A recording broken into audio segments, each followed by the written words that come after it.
kasih Bapak Ibu. Selaku insan yang beragama, kita pantas mengucapkan puji dan syukur kepada Tuhan yang Maha Kuasa, karena atas berkat dan anugerah kita boleh berkumpul di tempat ini dalam keadaan sukacita dan penuh kesehatan. Kami ucapkan banyak terima kasih kepada Bapak Kepala Sekolah selaku pimpinan kami yang telah bersedia memberikan ruang dan waktu buat kami berdua CGP Angkatan 9 dalam kegiatan diseminasi budaya positif. Dan kami juga tak lupa banyak mengucapkan terima kasih kepada Bapak Ibu semuanya yang boleh hadir sekarang, yang berkenaan untuk menyaksikan kegiatan ini sebagai audiens kami pada hari ini. Pada kegiatan ini Bapak Ibu, kami tidak berlama-lama untuk menyajikan materi kami hanya menyampaikan inti sarinya saja mengingat durasi yang minim disediakan buat kami. Bapak Ibu, berdirinya kami di sini bukan karena kami menganggap sudah mahir atau hafal dengan materi yang akan kami bawakan hari ini, dan bukan juga menggurui ya Bapak Ibu. Kami di sini hanya membersamai Bapak Ibu semua dalam penyebaran budaya positif yang akan kami sajikan nantinya. Nah, Bapak Ibu, tidak berlama-lama lagi kami akan langsung menyajikan materi kami. Yang pertama akan disajikan oleh rekan saya, Bu Mei Hutasoy. Kepada Bu Mei, kami persilakan waktu dan tempat. Baik, terima kasih kepada Ibu Oswito atas kesempatan yang diberikan kepada saya untuk memaparkan mengenai budaya positif. Baik Bapak Ibu, budaya positif ini merupakan suatu hal yang sangat penting kita terapkan di sekolah. Kenapa? Karena dari budaya kebiasaan yang positif itu akan menimbulkan sebuah karakter yang baik gitu ya. Kemudian karakter ini akan melekat kuat di dalam diri anak-anak. Nah, bagaimana caranya kita mau membudayakan budaya yang positif ini di sekolah? Hal yang pertama pahami dulu, yaitu adalah mengenai disiplin. Disiplin di sini di slide kami ini sudah kami buat sebenarnya bahwa Bapak Ki Hajar Dewantara menyatakan untuk menciptakan siswa yang MBK, maka syarat utamanya harus mempunyai disiplin yang kuat, yaitu disiplin diri yang berasal dari motivasi internal dari dalam diri sendiri. Jika tidak mempunyai motivasi internal, maka diperlukan motivasi eksternal, yaitu motivasi dari orang lain untuk mendisiplinkan diri. Kemudian kalau kita artikan secara sederhana bahwa disiplin itu adalah kepatuhan terhadap suatu aturan yang dibuat. Nah, disiplin ini sebenarnya ada dua macam, Bapak Ibu. Yang pertama adalah disiplin positif, kemudian yang kedua adalah disiplin negatif. Dan yang mau kita kembangkan, yang mau kita dia meyakini, dia mendukung untuk patuh terhadap aturan itu. Jadi dia berasal dari diri sendiri. Sedangkan disiplin negatif ini karena dipengaruhi oleh faktor eksternal. Dia tidak memiliki keyakinan dalam dirinya, tapi dia memiliki motivasi yang lain dalam dirinya sehingga dia patuh terhadap suatu aturan. Jadi tidak baik Bapak Ibu kalau disiplin negatif. Dan yang mau kita terapkan adalah disiplin positif. Kita mau menuntut kembangkan motivasi intrinsik dari dalam diri siswa sehingga kepatuhan itu akan bertahan lama. Ini yang mau kita terapkan di sekolah. Seterusnya Bapak Ibu, yang dosen mengemukakan ada 3 motivasi perilaku manusia. Yang pertama adalah motivasi untuk takut dihukum. Motivasi yang pertama, dia takut dihukum atau dia menghindari ketidaknyamanan. Motivasi karena menghindari ketidaknyamanan atau takut dihukum itu biasanya dalam dirinya akan selalu berkata, kalau saya tidak melakukan ini, apa yang akan terjadi? Jadi motivasi karena menghindari ketidaknyamanan atau hukuman ini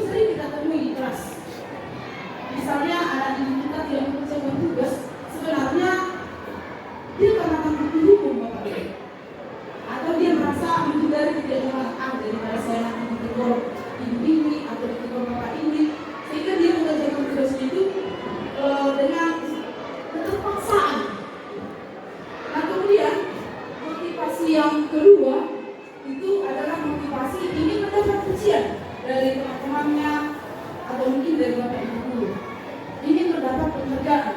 Ini pun sering kita jumpai di kelas. Anak didik kita itu banyak mengerjakan tugasnya ingin mendapat pengakuan dari teman-temannya supaya dibilang pintar, ya kan? Kemudian mungkin dia ingin mendapat pujian dari kita. Nah, sebenarnya motivasi ini pun masih belum pas untuk menerapkan disiplin positif nanti.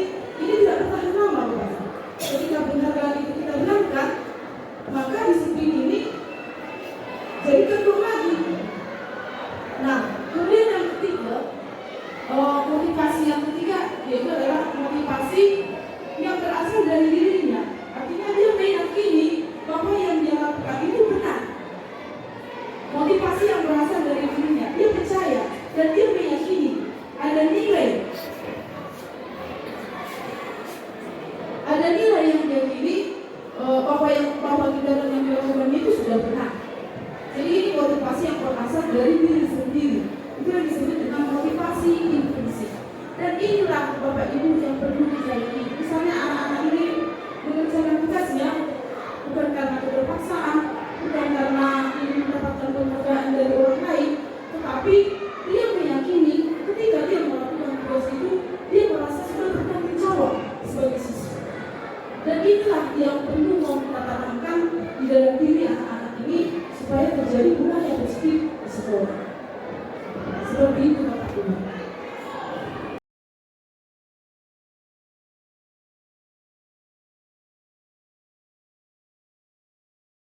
Zaman kurikulum merdeka sekarang sudah familiar kita dengan kata keyakinan kelas. Keyakinan kelas adalah sebagai fondasi buat kita Bapak Ibu guru dalam menghindari tindakan-tindakan negatif di kelas. Nah, jadi ada dulunya, ada baiknya kita buat keyakinan di kelas sebagai perlindungan buat kita untuk melakukan budaya positif atau tindakan positif di kelas. Nah, Bapak Ibu, keyakinan kelas ini dibentuk dengan kesepakatan antar warga sekolah. Ya, kalau sekolah yang membentuk berarti mulai dari pimpinan kita, guru dan seluruh anggota, seluruh siswa. Dan kemudian kalau diberlakukan di kelas berarti guru dan siswa harus menyepakati keyakinan kelas itu. Nah, berikutnya, bagaimana langkah-langkah membuat keyakinan kelas? Mari kita perhatikan Bapak Ibu.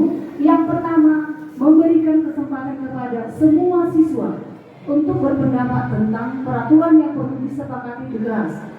Nah, Bapak Ibu, dalam menentukan keyakinan ini sebagai peraturan nanti yang akan disepakati oleh warga sekolah, perlu kita berikan kesempatan kepada siswa ya untuk menyampaikan pendapat-pendapatnya.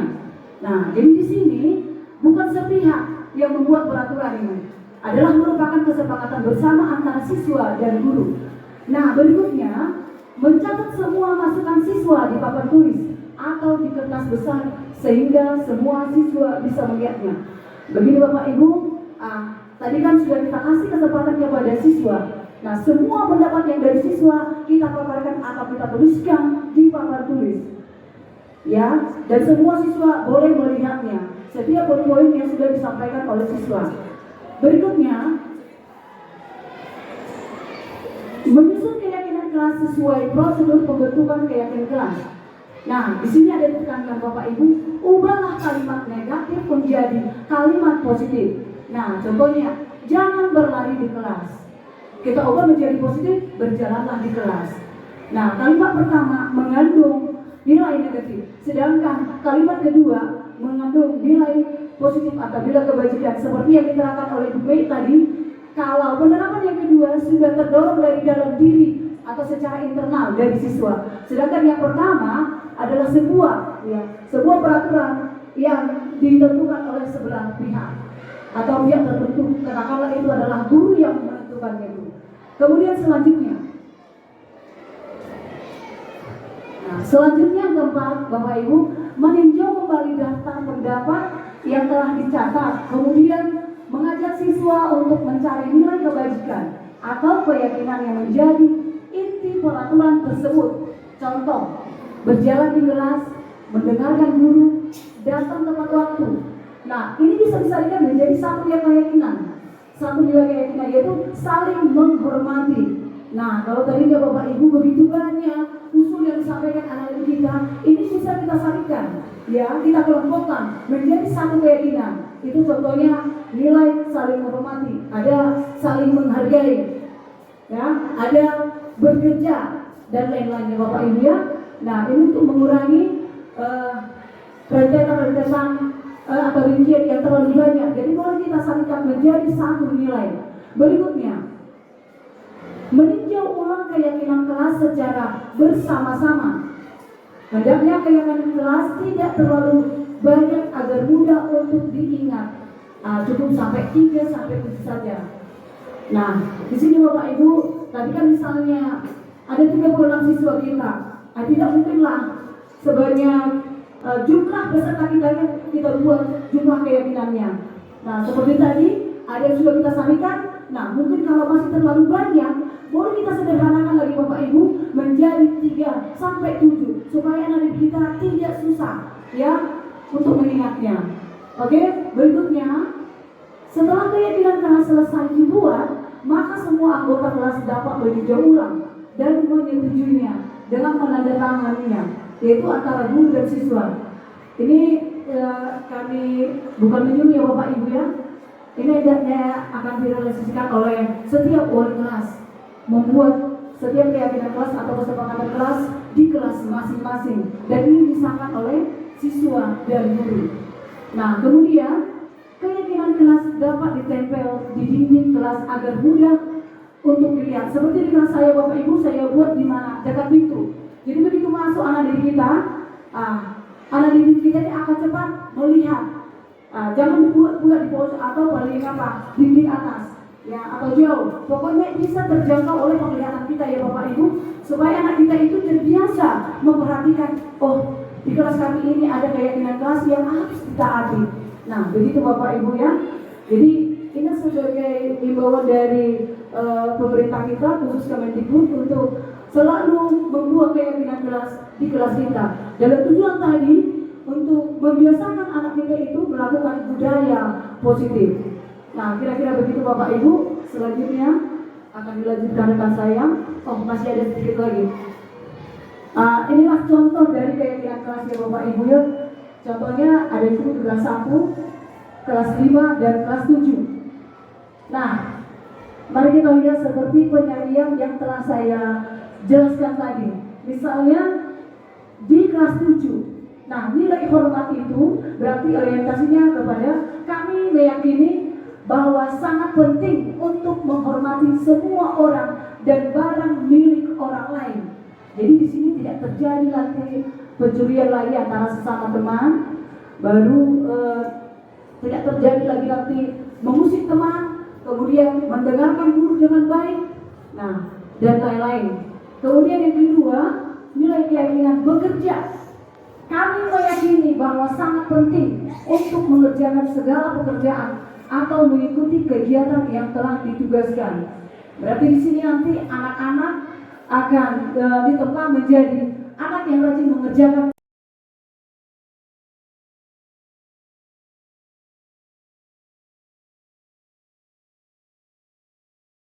Hukuman, sanksi atau konsekuensi, kemudian restitusi.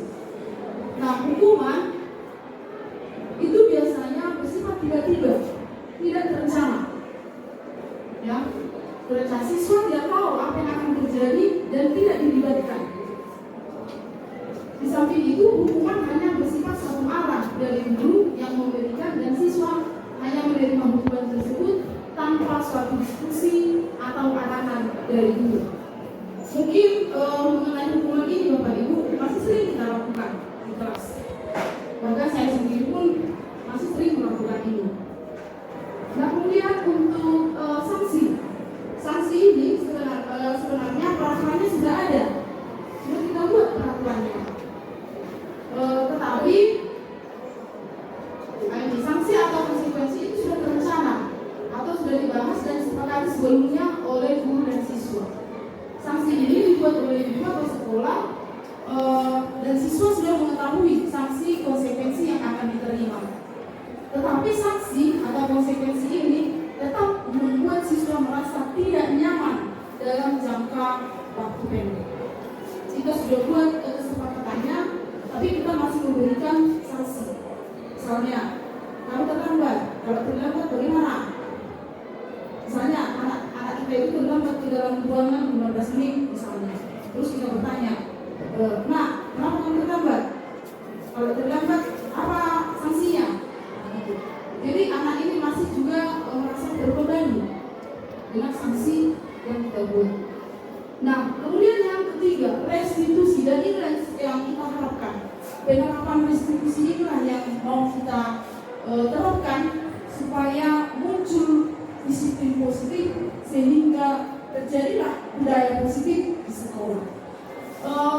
Menurut Gosen, restitusi merupakan proses menciptakan posisi bagi siswa untuk memperbaiki kesalahan mereka sehingga mereka bisa kembali kepada kelompoknya dengan karakter yang lebih kuat.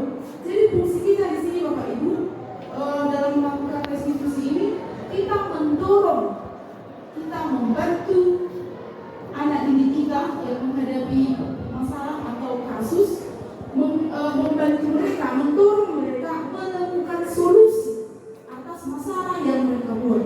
Mereka bisa mempertanggungjawabkan kasus yang mereka buat itu, sehingga akan muncul nanti motivasi intrinsik dalam diri mereka untuk menemukan solusi atas masalah yang mereka buat, mempertanggungjawabkan apa yang mereka buat. Nanti mengenai penerapan restitusi ini lebih jelasnya akan diterangkan oleh Ibu Rosmi itu nanti di akhir. Ada segitiga restitusi. Demikian Bapak Ibu. Selanjutnya saya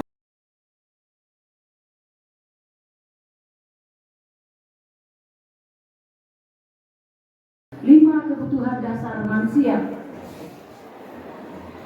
Baik, kebutuhan ini disesuaikan kepada kebutuhan siswa kita. Ya, secara spesifiknya kami ambil, yaitu yang pertama, kebutuhan dasar manusia bertahan hidup.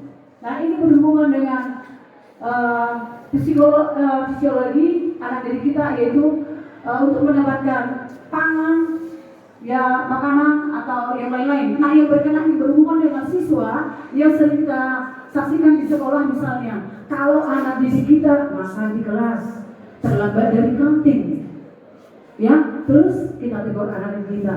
Bapak Ibu, sebenarnya mereka sedang memenuhi kebutuhannya, ya, kebutuhan bertahan hidup akan pangan.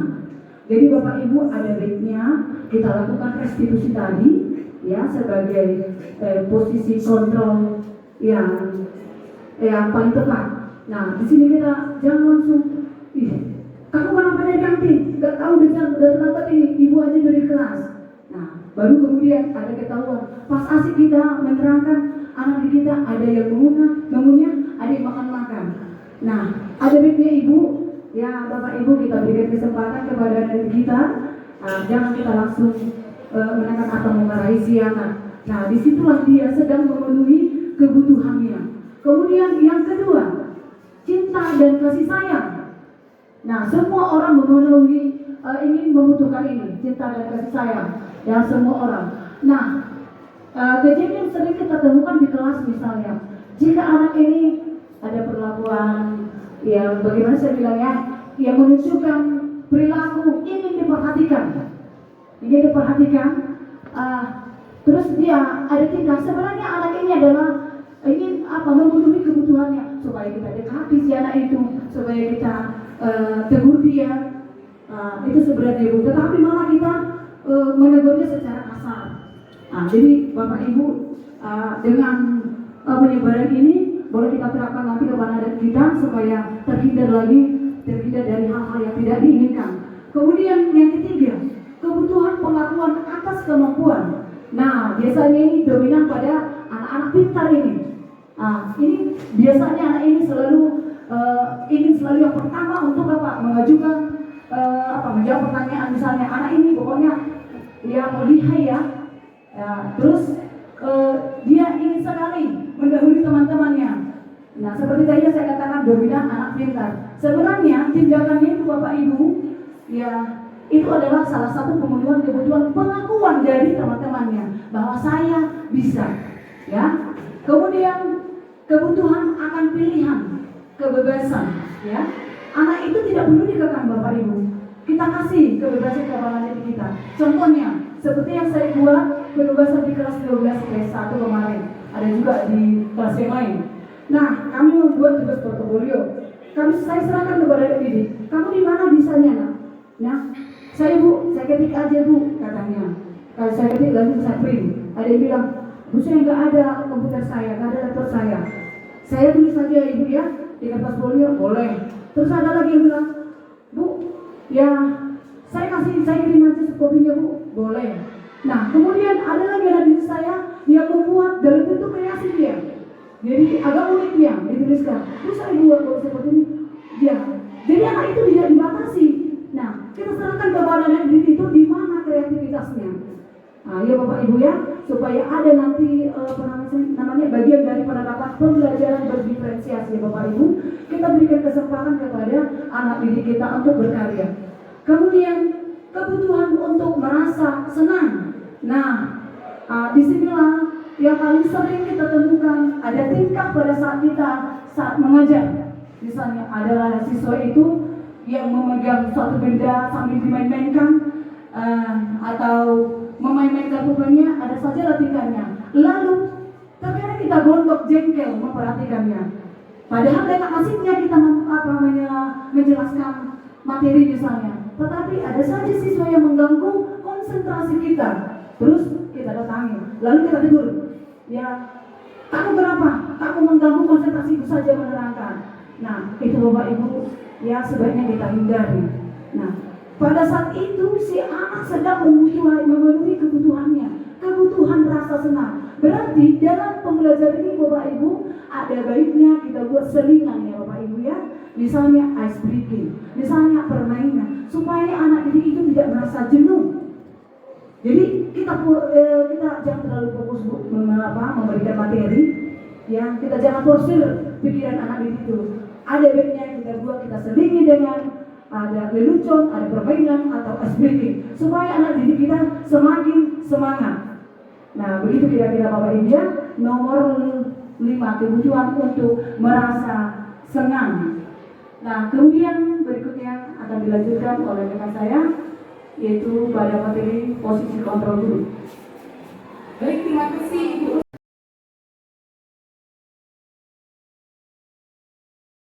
Posisi kontrol guru ini sangat menarik Bapak Ibu.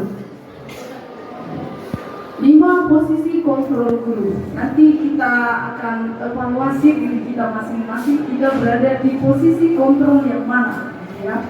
Nah, yang pertama, penghukum. Seorang penghukum dapat menggunakan hukuman fisik dan verbal. Guru yang menjalankan posisi penghukum akan berkata, patuhi aturan saya, atau awas nanti, kamu selalu saja salah. Ini Bapak Ibu.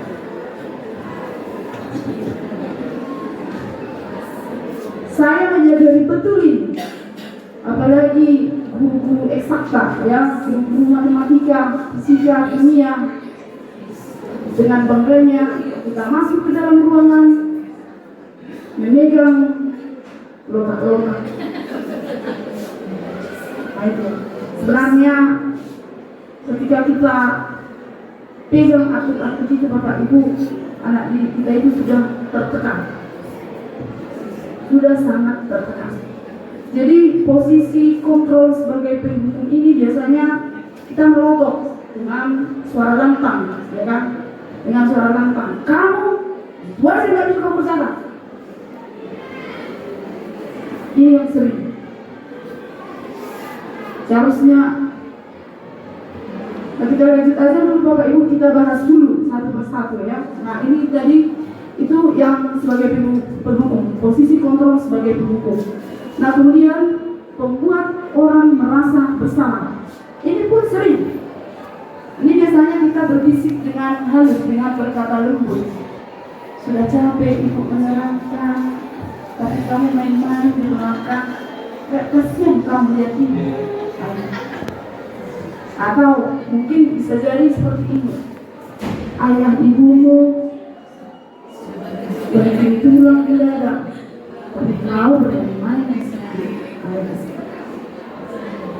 Inilah kontrol guru yang sering membuat murid merasa bersalah.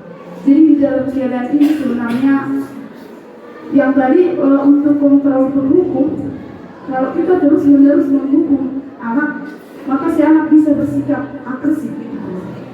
Ketika kita tekan dia, mungkin dia akan mencoret-coret bukunya, atau bisa lebih agresif lagi dia karena sering dia mendapat hukuman, mungkin dia akan melakukan suatu tindakan, atau bisa jadi dia mencoret kereta kita.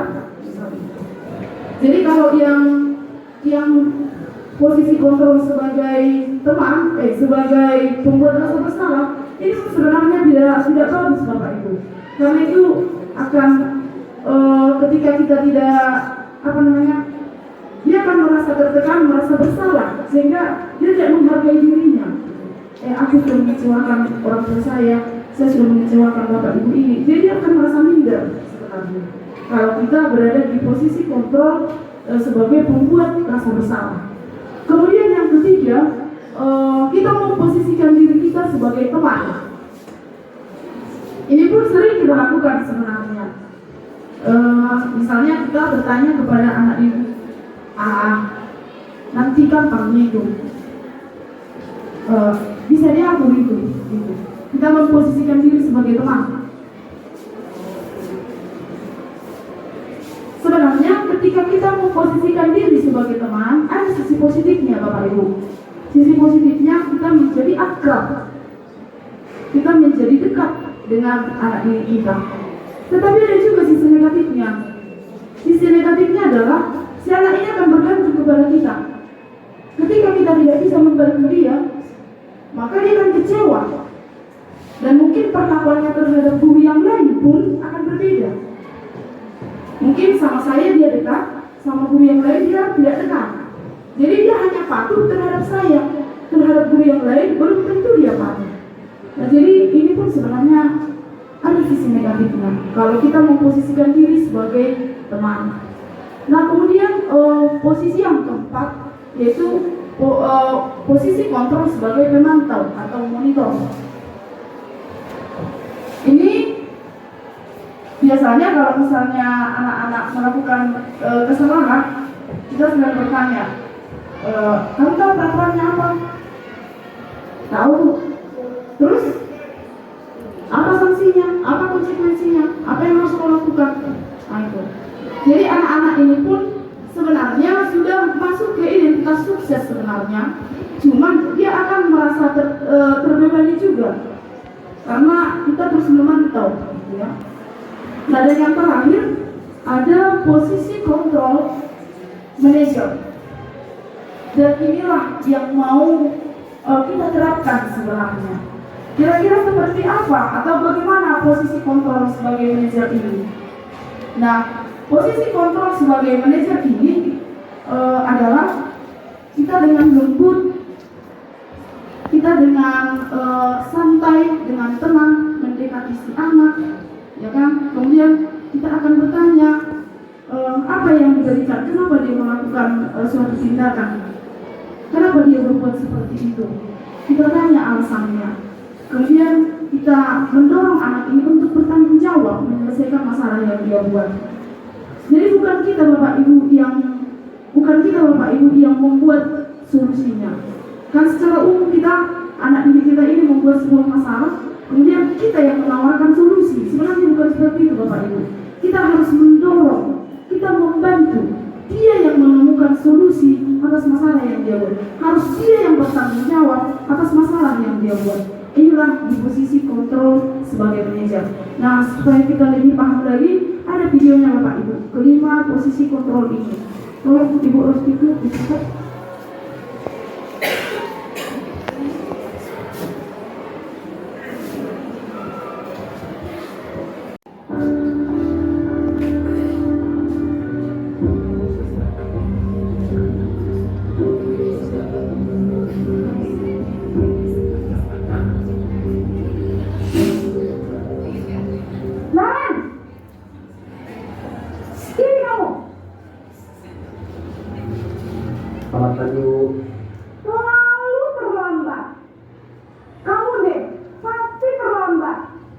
Maaf Bu, saya Apa? Apa coba? Alasan kamu apa lagi? Kapan sih kamu tidak terlambat? Malah sekalian kamu jadi anak. saya Dasar pemalas. Gak kapok-kapok sih kamu. Sudah berapa kali terlambat? Sana, kamu keliling lapangan basket 2 kali. kenapa saya harus ke lapangan basket Bu? Kenapa? Kamu melawan ibu. Berani-beraninya jawab. Sudah terlambat, masih berani jawab pula. Sekarang, keliling lapangan basket 5 kali sekalian. Dia kapok. Cepat. Pergi ke lapangan basket.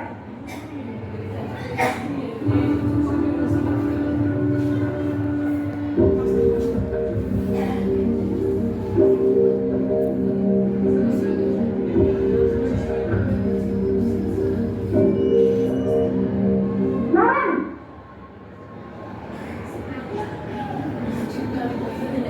Selamat pagi Bu.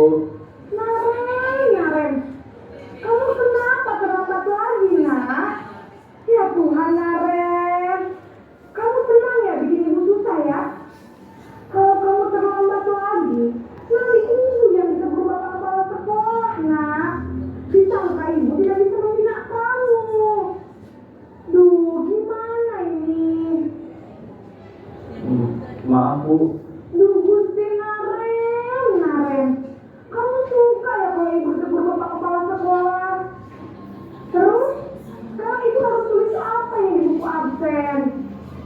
Ini kamu sudah sering terlambat loh. Ibu harus apa coba? maaf Bu, maaf sekali. Ya sudah, lain kali jangan bikin ibu susah lagi ya nak ya. Ibu tidak akan kuat lagi kalau kamu begini terus. Bisa jantungan kalau ibu ditegur bapak kepala sekolah. Sana cepat sekolah. Maaf ya Bu, maaf sekali. Posisi pembuat rasa bersalah berbicara dengan nada tenang.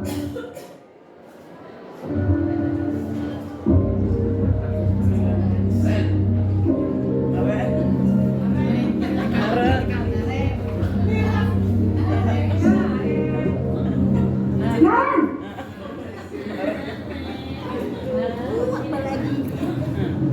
Selamat pagi Bu.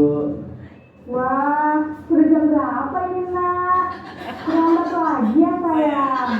Iya Bu, habis tuh saya udah menemukan saya Bu. Kamu malah menyalahkan ibu kamu. Kamu bukannya anak yang hatinya paling kencang. Kok terlambat sih? Iya Bu, saya memang terlambat bangun tadi. Jadi biarpun saya lari kencang, tetap gak kekejar Bu. Ya sudah sana. Nanti lain kali larinya lebih kencang lagi ya. Biar gak terlambat lagi. Bikin senang ibu. Demi ibu. Bisa kan? Bisa lah Bu. Ya sudah sana masuk kelas. Ibu beresin urusan absen kamu. Kamu ini ada-ada saja.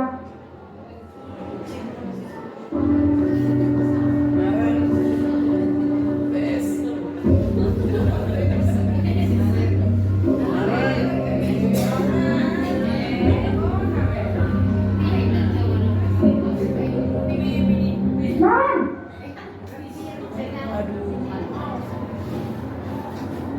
Selamat pagi Bu. Naren, apa peraturan sekolah kita tentang jam berapa kita harus masuk sekolah, nak? Kita harus di sekolah jam 7 Bu. Iya betul, sekarang sudah jam 7.20. Naren sudah tahu konsekuensinya jika terlambat hadir. Paham Bu, saya harus tinggal kelas pas jam istirahat selama 20 menit. Iya benar, konsekuensinya demikian. Jadi nanti jam 9.30 pas istirahat, kamu harus tinggal di kelas, kerjakan tugas tambahan untuk ketertinggalan kamu, ya? Baik Bu.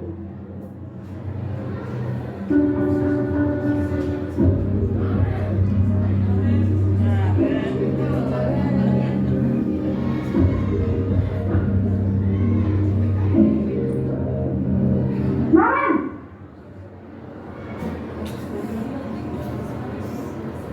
Selamat pagi Bu. Selamat pagi, Naren. Maaf Bu, saya terlambat.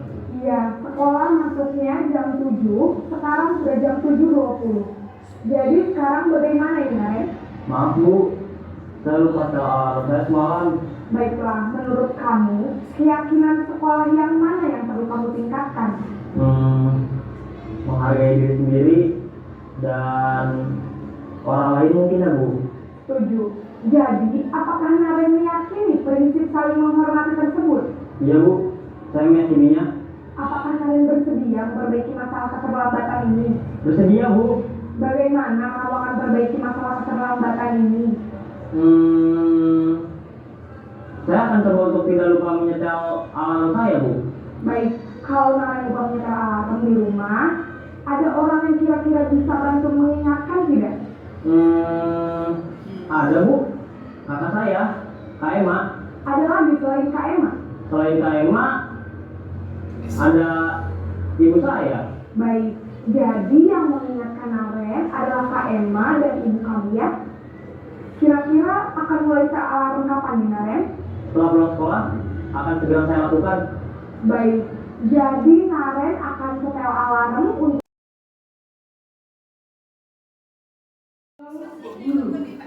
Sebenarnya posisi kontrol ini bisa kita lakukan juga sebagai orang tua sebenarnya, bukan hanya sebagai guru. Nah jadi kalau posisi kontrol sebagai penghukum dan membuat rasa bersalah itu identitasnya beda Bapak Ibu. Sementara kalau kita memposisikan diri sebagai teman, tadi ada juga sisi positif dan negatifnya. Posisi kontrol sebagai teman, kemudian sebagai pemakaian, dan posisi kontrol sebagai manajer itu sebenarnya sudah menunjukkan identitas sukses. Dan yang paling bagus, alangkah baiknya Bapak Ibu kita di posisi kontrol sebagai manajer. Kita membantu anak didik kita itu untuk menemukan solusi atas masalah yang mereka buat, dan mereka akan bertanggung jawab atas tindakan yang mereka lakukan. Jadi disinilah kita bisa menanamkan nilai-nilai kebajikan universal. Baik, yang terakhir Bapak Ibu, ada segitiga restitusi. Penerapan segitiga restitusi ini erat kaitannya dengan posisi kontrol sebagai manajer itu tadi. Ini yang terakhir Bapak Ibu dan akan dijelaskan oleh Ibu Hospital. Baik Bapak Ibu, kembali lagi dengan saya, yaitu lanjutan dari penerapan segitiga restitusi. Sebenarnya penerapan ini sudah kita tonton tadi pada video yang terakhir, yaitu penerapan posisi kontrol manajer. Nah, tindakan yang kita dilakukan di sana adalah yaitu penerapan segitiga restitusi yang terdiri dari 3 rangkaian. Yang pertama, menstabilkan identitas. Yang kedua, validasi tindakan yang salah. Kemudian, menyanyikan keyakinan. Jadi kembali ke contoh budaya positif dari yang kami sampaikan, contohnya membuat keyakinan kelas Bapak Ibu. Nah, inilah hubungannya atau dalam penerapannya dalam sehari-hari kita di sekolah. Jadi semoga kedepannya Bapak Ibu dalam menangani kasus ada baiknya kita terapkan yaitu posisi kontrol yang kelima, posisi manajer dengan menerapkan segitiga restitusi. Demikianlah Bapak Ibu yang boleh kami sampaikan hari ini. Semoga bermanfaat buat kita semua. Sekian dan terima kasih.